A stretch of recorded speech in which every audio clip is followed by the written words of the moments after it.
The meeting that changed the stars. The Galactic Council chamber floated above the gas giant Corian Prime, its crystal walls shimmering with the light of 3 distant suns. Thousands of alien delegates gathered, each from a world that had conquered entire star systems. At the center of the chamber, the High Speaker of the Council rose, his blue tendrils waving with mock authority. "Today," he began, his voice echoing through the vast hall, "we discuss the status of the human species."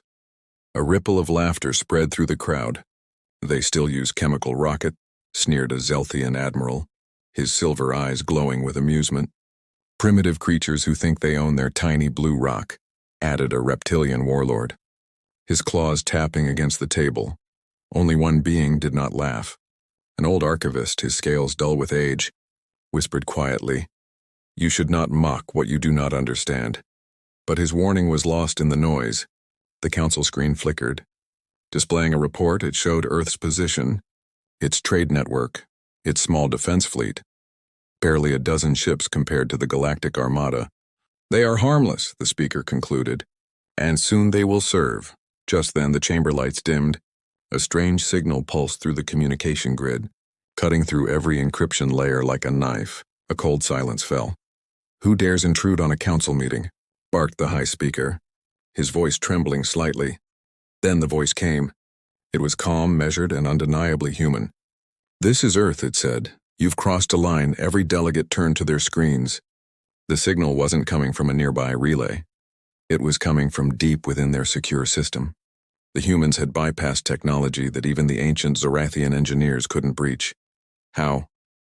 How is that possible?" whispered one of the generals, his crest lowering in fear. The human voice continued. "You discussed our weakness, you mocked our history, and you planned our servitude." A soft hum followed, and the temperature in the chamber dropped by 10 degrees. "Consider this a warning," the voice said.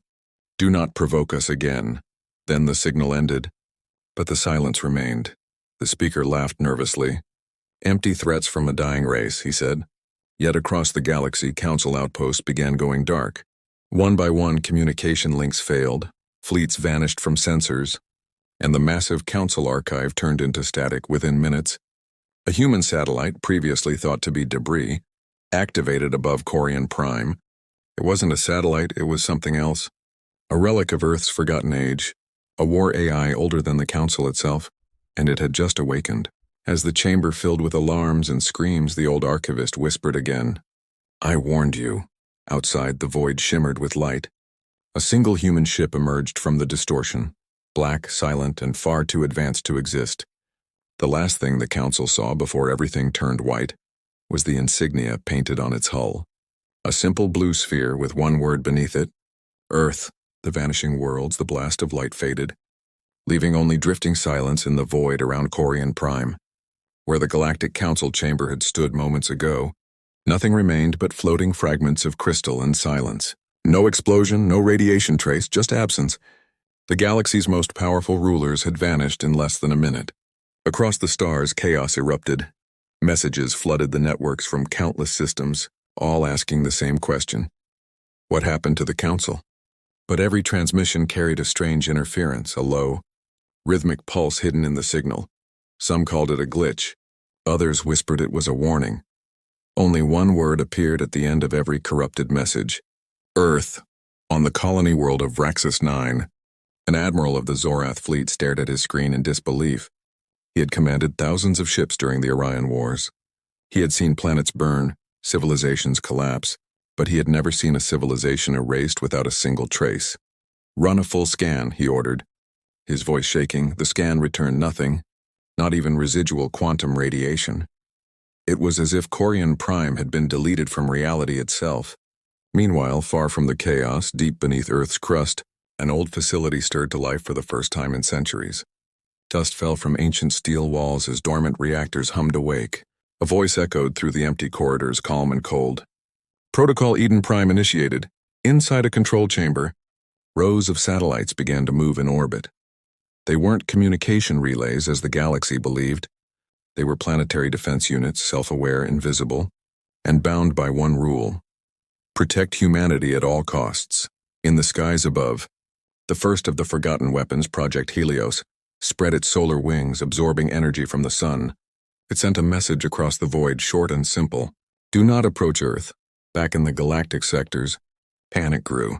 Some empires began to mobilize fleets. Others tried to open negotiations, but each time they attempted to locate Earth, their coordinates shifted. Their ships returned to empty sectors or found themselves hundreds of light years away. It was as if the planet itself had hidden from the galaxy. Cloaked in a veil no known science could break, on the planet Zathra, a council of war convened in secret. The humans must have help, said one, his insectoid mandibles clicking. No race could erase worlds so quickly. They use forbidden technology, hissed another. We must strike before they do it again. But before their transmission ended, their system went dark. Satellites turned to molten slag. Every ship in orbit lost power, and their sun flickered for a single heartbeat. When light returned, Zathra was gone. No explosion, no debris, only empty space where a planet had been. In the hidden command bunker beneath Antarctica, General Rhodes watched the feed. He was the last living officer of the old Terran Defense Command. They never learned, he said softly. A younger officer looked at him with awe. Sir, what was that weapon? Rhodes turned to the window where the aurora danced above the frozen horizon. That wasn't a weapon, son, he said. That was a reminder. Far above, in the orbiting control station, an artificial voice whispered. Phase 2 ready. Rhodes nodded slowly. Then let them see what happens, he said.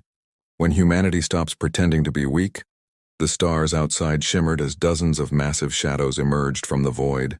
Old human warships hidden for centuries awakened with blue fire along their hulls. Each bore the same insignia, the same word that now terrified the galaxy. Earth and somewhere beyond the galactic rim. A surviving fragment of the council tried to send a message, but the system shut down before the transmission could finish. The last words recorded were simple and trembling. Humanity was never gone. The relics awaken in the dark expanse beyond the known stars. The galaxy trembled beneath whispers of impossible events. Entire fleets vanished without combat, systems erased from star charts, and communication lines infected by the same pulsing signal. One single word. Earth, it was no longer fear that spread through the stars.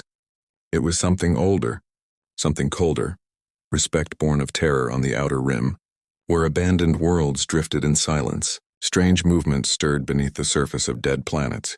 Long-forgotten machines awoke, shaking the dust of centuries from their metallic forms. Towers rose from cracked crusts glowing with blue energy. Each structure carried the same human design, the kind once seen only in history archives. Impossible, whispered a Zelthian scientist watching from orbit. Humans never colonized this far, but he was wrong. The worlds the Council thought were empty had never been empty. They were sleeping fortresses, ancient Terran colonies sealed away after the War of Departure, each one connected by a hidden network called the Relic Grid. And now the grid had come alive, from within the ruins of a forgotten moon. A holographic projection flickered into existence. A woman's voice spoke through static, soft yet filled with command. If you are hearing this, humanity has been threatened again. I am Commander Alara Holt, last guardian of the Relic Grid. Her message played across the void, reaching ships, stations, and even the homeworlds of alien empires. Earth's silence was never surrender, she said. It was patience across the galactic core. The remaining council species gathered in panic. They planned this, cried one delegate. They left the galaxy only to return stronger. Then we must unite, said another, before they finish what they started. But even as they spoke, their words were drowned out by new readings on every stellar sensor. Hundreds, no, thousands of energy signatures were appearing across the galaxy. Human signatures on the human moon fortress Epsilon Prime. Commander Holt's AI stood before an ancient console. Begin reactivation, she ordered. Massive hangar doors opened beneath oceans of ice, releasing long-dormant dreadnoughts that had waited since the 25th century. Each ship was marked with a name long erased from galactic records. UNS Titan, UNS Revenant, UNS Solstice. As they powered up, their quantum cores reconnected to Earth's command nexus. The sky itself seemed to pulse with life, meanwhile far away. In the shattered remains of the Vraxis system, a fleet of alien warships attempted to intercept one of these awakening relics. They fired plasma volleys and gravitational torpedoes, The human ship did not move. It absorbed the energy, its hull shimmering as though reality itself bent around it. Then, without firing a single shot, it sent a single pulse through subspace. Every enemy ship froze, suspended in place moments later. They disintegrated, cleanly, silently, without fire or debris, their atoms scattered into the void back on Earth. General Rhodes received the transmission. He watched the event replay with a calm expression. "Epsilon Prime is online," reported an officer. "The fleet is responding to your command." Rhodes turned toward the holographic display of the galaxy. Red dots blinked. Enemy strongholds, council remnants, pirate worlds, all fading one by one. "This isn't revenge," he said quietly. "This is correction." As the galaxy watched, humanity's lost colonies, once myths, once forgotten, rose again. Somewhere in the shadows between stars, Commander Holt's voice returned over every channel. "You mocked us, you erased our name, but we remember every word you spoke. Now you will remember ours." The last image broadcast across the galaxy was simple: a blue planet wrapped in light. Beneath it, 2 words appeared in ancient Terran script: "Humanity returns, and the fall of the last empire, the galaxy's final empire." The Zorath Dominion had ruled untouched for thousands of years. Their fleets were vast, their technology unmatched, their arrogance absolute. They watched the destruction of the Galactic Council and whispered to themselves that they would not fall as easily. They believed they were prepared, they believed wrong. From their throne world, Zorath Prime, the High Imperator gazed at the holographic stars. "Activate every defense protocol," he commanded. His eyes like molten gold. "Deploy the Eclipse cannons. Summon the fleets from the core and the outer reach." His generals obeyed. The void around Zorath Prime filled with thousands of ships, colossal fortresses bristling with energy weapons, each capable of vaporizing a moon. They waited for war, but no war came. Instead, the stars began to fade. One by one, constellations disappeared as though the night itself was being swallowed. Sensors screamed, something massive, no. Countless somethings were entering the system. Then the static cleared, revealing them human warships, ancient and terrible, surrounding Zorath Prime like silent gods. No engine trails, no weapon locks, no communication, just presence. The Imperator stood frozen. "How did they arrive undetected?" he demanded. His scientists whispered in fear.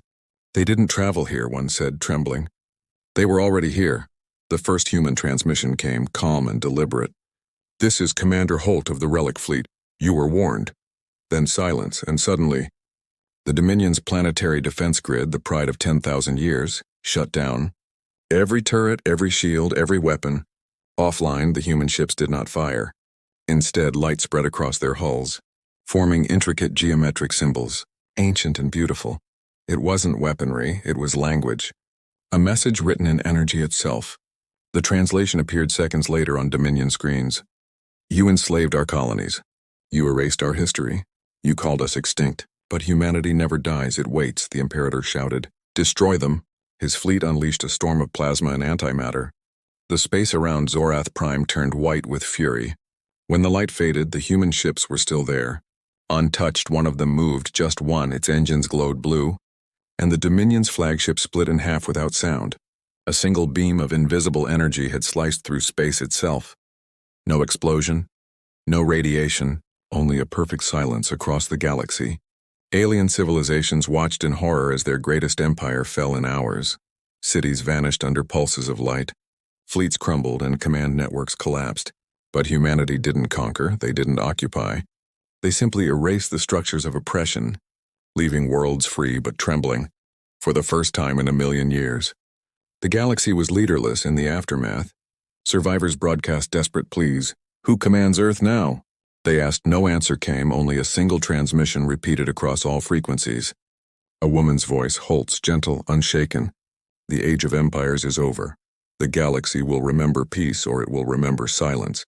Deep beneath Earth's surface, General Rhodes stood beside a chamber of light. Rows of cryogenic pods lined the walls, each containing one of the first pioneers. Humanity's original explorers who had vanished eons ago. "They're waking up," whispered an officer. Awe in his voice, Rhodes smiled faintly. "Then it's time," he said, "to tell them their galaxy is finally free, in orbit." The fleet began to withdraw, fading into nothingness as if returning to sleep. One final message pulsed through subspace. Carried on the old Terran frequency, Humanity does not rule, it said. Humanity remembers, and with that, the stars brightened again, the relic ships were gone, but their shadow remained across every world. Every empire, every creature, every race would forever know that once, long ago, they had mocked humanity, and minutes later they were gone. The message beyond the star silence returned to the galaxy, not the quiet of peace, but the stunned stillness that follows something no mind can explain. The Zorath Dominion was gone, the Galactic Council erased, and yet Earth did not celebrate. There were no parades, no victory speeches, no conquests, only stillness, because humanity had not won a war. They had finished one that began long before the galaxy even knew their name.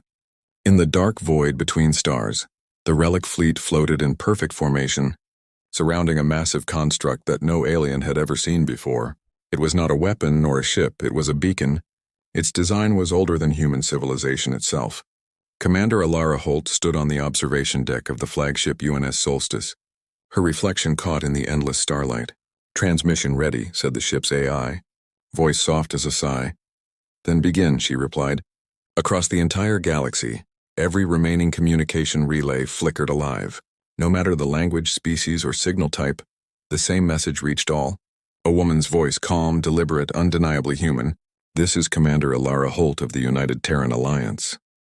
For thousands of years we have watched in silence, hoping you would learn peace, but you did not. You turned unity into conquest, and fear into governance, so we reminded you as our voice spread. Images appeared on screens everywhere. Ancient footage of human cities, New Shanghai, Mars Colony, Europa's domes, the floating sanctuaries of Titan. Billions of humans living in harmony, thriving not on domination but cooperation. Then the images shifted, wars, alien invasions, betrayals, and the Council's declaration that humanity was a lower species. The message continued. You called us primitive, but we built what you could not understand. You called us violent.